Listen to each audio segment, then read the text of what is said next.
সাংবাদিক সাংবাদিকতার জায়গা থেকে যখন দালালে রূপান্তর হয়। অপসাংবাদিকতা রোধ করে সাংবাদিক সমাজকে ঐক্যবদ্ধ হতে হবে। সাংবাদিক নির্যাতন প্রতিরোধ সাংবাদিককেই করতে হবে শীর্ষক আলোচনা সভায় বললেন সাংবাদিক নেতারা।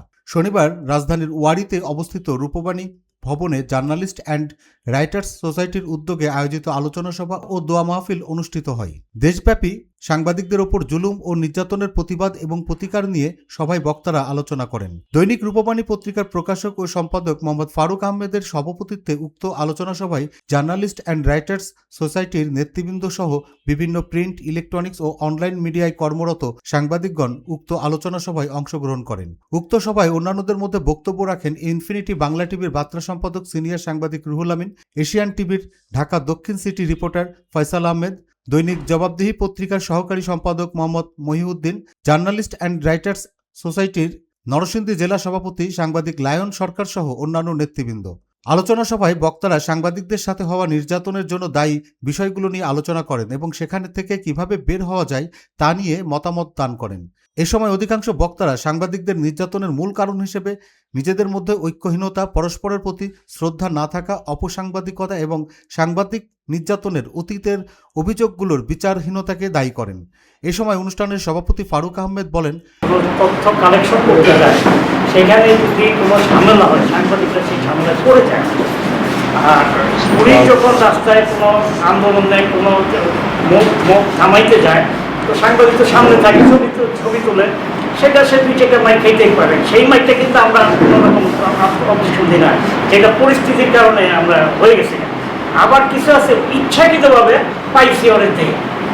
তো এই জন্য আমরা দেখা গেছে যে স্বরাষ্ট্রমন্ত্রীর সাথে কথা বলছি, স্বরাষ্ট্র সচিবের সাথে কথা বলছি, ঊর্ধ্বতন কর্তৃপক্ষের সাথে কথা বলছি। কথা বলে দেখা গেছে একটা দায়িত্বপূর্ণ বক্তব্য যে দিবে এইটা কারোর মাথায় কাজ করে না।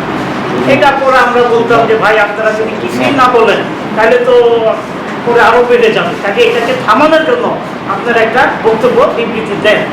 তো সেটা যাইয়া তাদেরকে বলে করে নিতে হয়।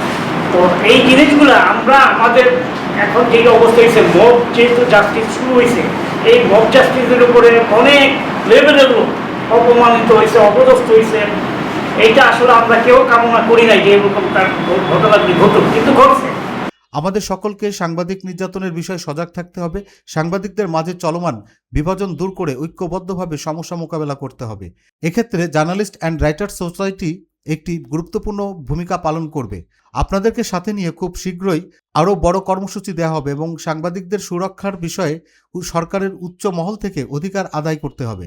উদ্বোধনী বক্তব্যে সিনিয়র সাংবাদিক রুহুল আমিন বলেন, সাংবাদিক নির্যাতন প্রতিরোধ সাংবাদিককেই করতে হবে। তো এইখানে কয়েকটা বিষয় আমাদের সামনে আসে। সাধারণত কেউ যদি ইনজাস্টিসের শিকার হয়, দেশের কিন্তু কিছু অথরিটি পার্সন আছে, অথরিটি লিগ্যাল অথরিটি জায়গা আছে, সেই জায়গাগুলোতে কারা যায়। কেউ যদি আইন হাতে তুলে নেয় সেটাকেও কিন্তু বৈধতার মধ্যে আমরা ফেলতে পারি না। আমরা যারা সাংবাদিকতা করি আমাদের মানটাকে আমরা বলি আমরা রাষ্ট্রের চতুর্থ স্তম্ভ। এটা খেলাখেলি কথা না। সেই চতুর্থ স্তম্ভের একজন প্রতিনিধি হিসেবে আমরা যখন বলি যে আমাদের পরে যদি কোনো অন্যায় হয় সেই অন্যায় প্রতিরোধটা আমাদেরই করতে হবে, তার মানে কি আমরা একা, আমাদের পাশে কেউ নেই। এটাই তো দাঁড়ায় মনে হয়। তো এখন স্বাভাবিকভাবে প্রশ্ন আসে, কেন এমনটা তো হওয়ার কথা ছিল, যেখানে সাংবাদিকদের জন্য বলা হয়, মানে তাদের জন্য কিন্তু অনেক অনেক ভালো কথা আছে। কেউ বলে সংবাদপত্র বা গণমাধ্যম হচ্ছে আয়না, জাতির আয়না।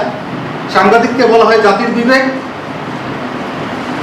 অথচ সেই বিবেক যখন নির্যাতিত হয় তখন সেই বিবেককে নির্যাতনের প্রতিরোধের পথ খুঁজতে হয়।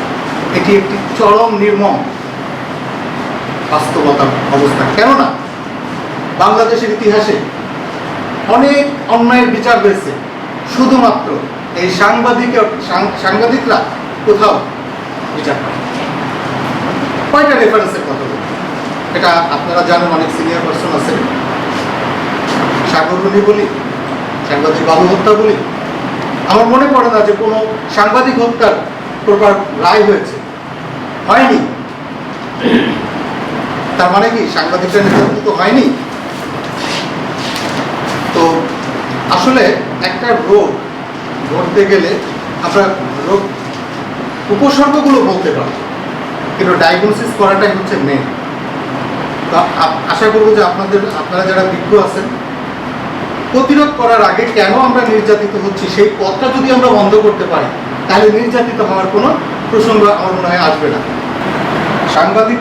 সাংবাদিকতার জায়গা থেকে যখন দালালে রূপান্তর হয়, যখন সে কারো চামচা হিসেবে আবির্ভূত হয়, এক পক্ষ নিয়ে যখন সে সামনে যায়, স্বাভাবিকভাবে তার আরেকটি পক্ষ তৈরি, তখনই কিন্তু সে এই অবিচারের শিকার। তাহলে আমরা যখন এই কথাগুলো বলছি, তখন আমাদের সমস্যাগুলো কি আছে এটা আমাদের ভেতরে এটা সামনে আনতে হবে, এবং যাতে এইরকমভাবে আমাদেরকে কেউ আঘাত না করতে পারে সেই বিষয়গুলো আমাদের দেখা উচিত।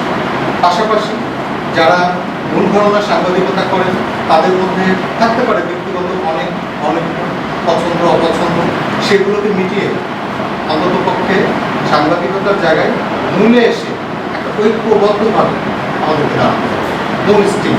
সাংবাদিকতা করতে গিয়ে অনেক সময় অনেক ঝামেলার সম্মুখীন হইতে হয়, এবং অনেক সময় হামলার শিকারও হয়েছি, কয়েকবারই হয়েছি। দেশটা দিয়ে জবাব দিই নাই, সম্পাদককে বললাম প্রতিষ্ঠাবার্ষিকীর দিন, দেশের জবাব দিই নাই, আপনি জবাব দিই পত্রিকা বাইর করছেন, তো নাই কেন? আমার একবার বলছে অপসাংবাদিকতা, আসলে কে যে সাংবাদিক আর কে যে সাংবাদিক না সে বিষয়টি হলো তার লেখনির মাধ্যমে ফুটে উঠে। বাংলাদেশের প্রেক্ষাপটে সাংবাদিকেরা নিরাপদ নয়। রাষ্ট্রের চতুর্থ স্তম্ভ, সমাজের দর্পণ, জাতির বিবেক হিসেবে পরিচিত সাংবাদিকদের নিরাপত্তার দেওয়ার কেউ নেই। তাদের নিরাপত্তার সন্ধান তাদেরকেই করতে হবে। বিষয়টি রাষ্ট্রীয়ভাবে চরম ব্যর্থতার পরিচয় বহন করে। Desk report, infinity Bangla.